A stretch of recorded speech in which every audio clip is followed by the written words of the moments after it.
Yo, this is DJ Trance, you know what I'm saying? If you don't know me, I'm the Southern Icon, producer, artist. Been in the business 30 years, you know what I'm saying? Still doing it, still doing it, still doing it. Y'all check out my story, DJ Trance. Let's get it. Gotcha. Alright, so when was it that you actually stepped a foot into the music career choice that you chose?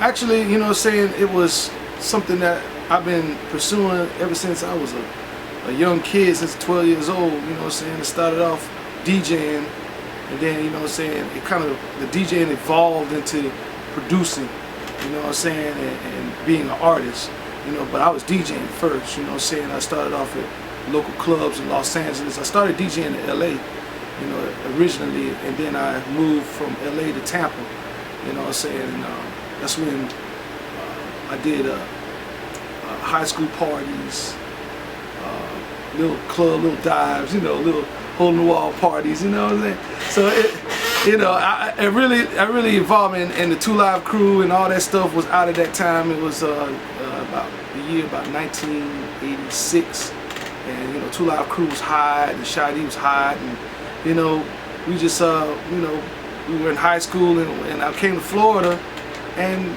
the music was different from LA. Primarily, almost the same, but a little bit different.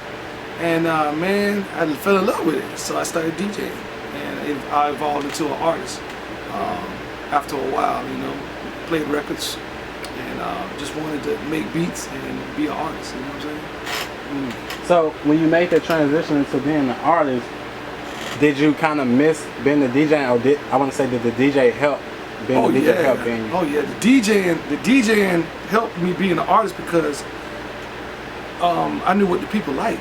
You know, as a DJ, you could read the crowd. A good DJ reads the crowd and knows what records to play when not to play the record. You know, you don't play all the hot stuff at 10 o'clock. You know what I mean? You know what I'm saying? You wait until everybody walking in the bar drinking, you know what I'm saying? They getting sauced up. So, you know, you wait until everybody get, you know, a little tipsy, you know, and in the festive mood, and then you start playing the hits.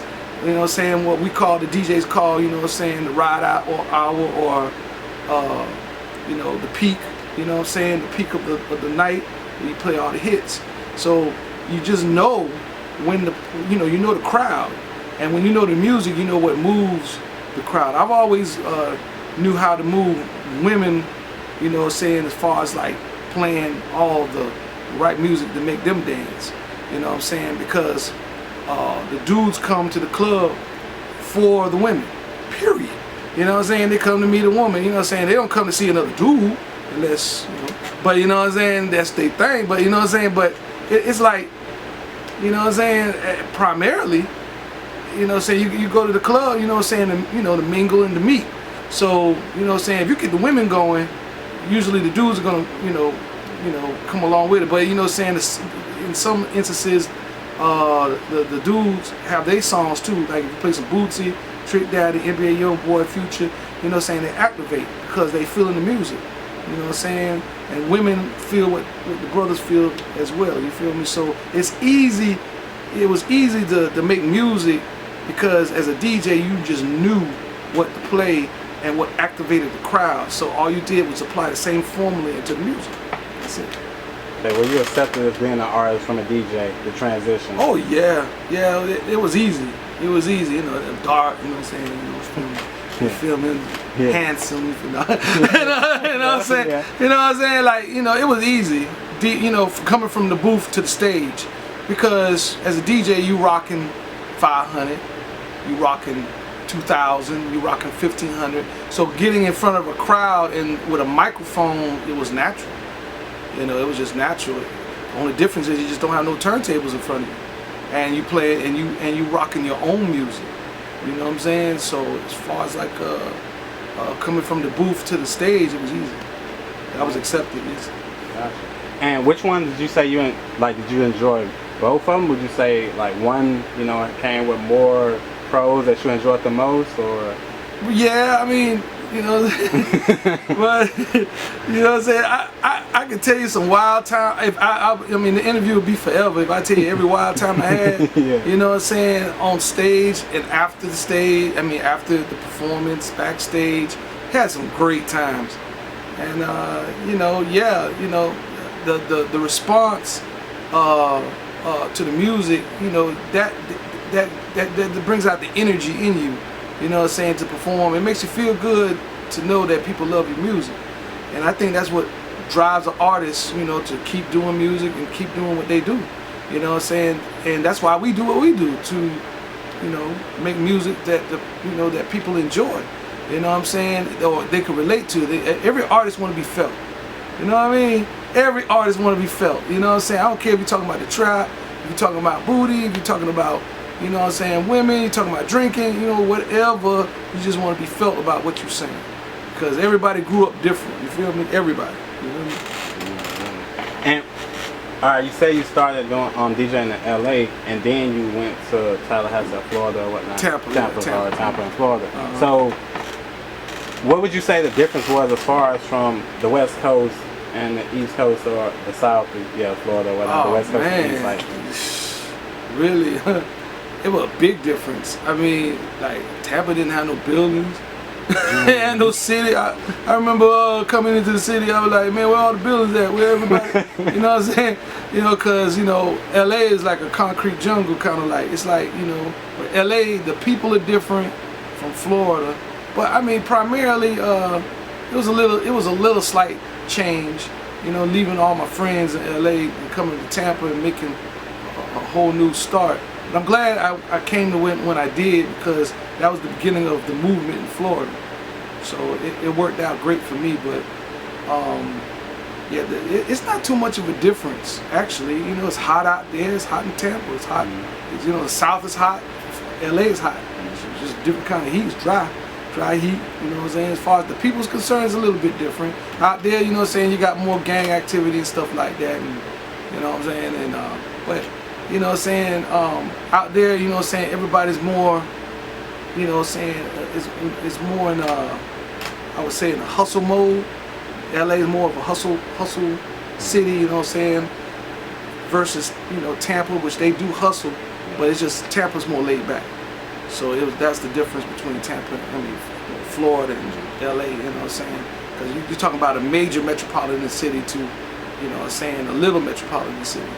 So, but one thing I liked about Tampa is, you know, the people in Tampa, Florida, period, or the South, Georgia, Georgia to Florida, people in the South are real receptive to what you do. You know, they listen. You know, as soon as they hear it, but they'll tell you if they like it or not. They ain't fickle. They'll be like, no, we don't like that. You need to come again. You know what I'm saying? You need to come again. Yeah. So that's what I like about the South, man. You know what I'm saying? I love the South. Alright, so when you transitioned to being an artist, how long did you go, you know, take that route, or did you forever keep that? Would you ever, I mean, you call yourself an artist even up until now? Like, you just kept it, that title? Yeah, actually I was, you know, I've always been DJ Trans.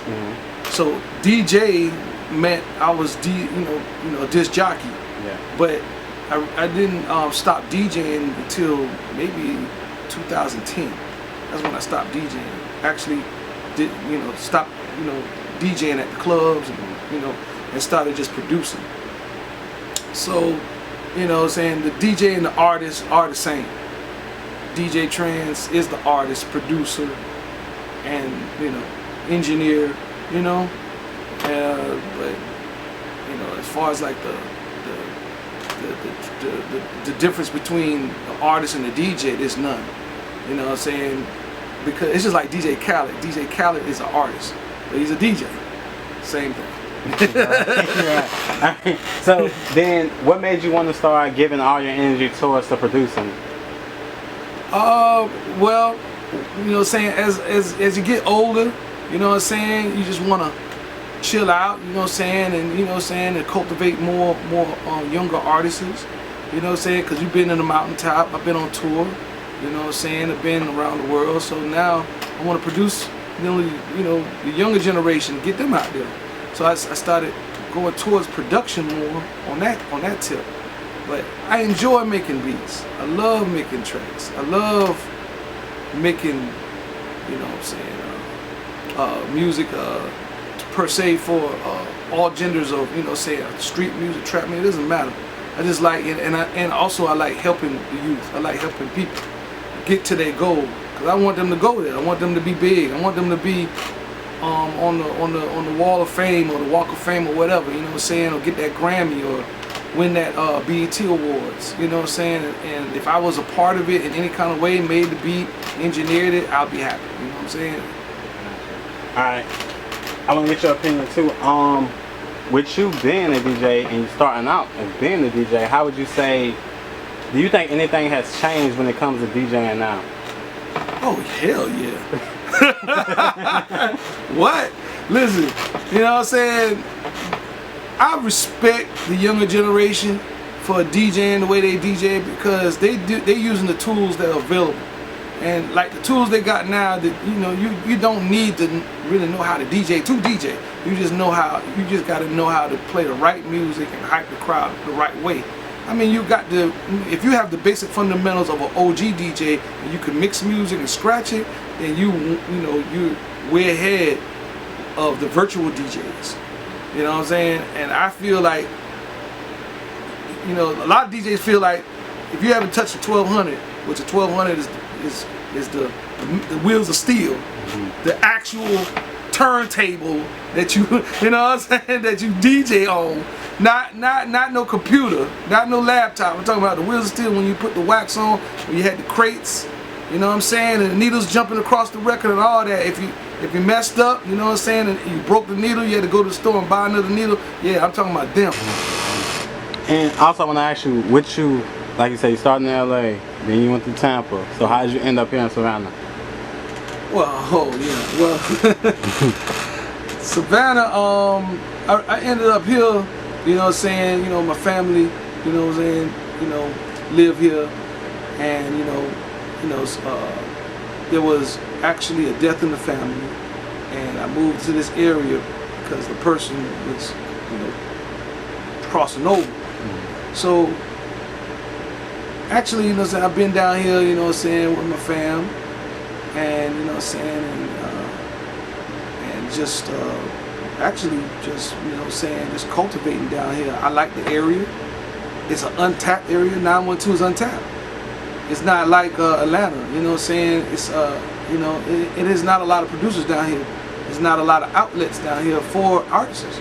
So I felt like I could make a better impact in Savannah than going to Atlanta or, you know, going up to New York or whatever.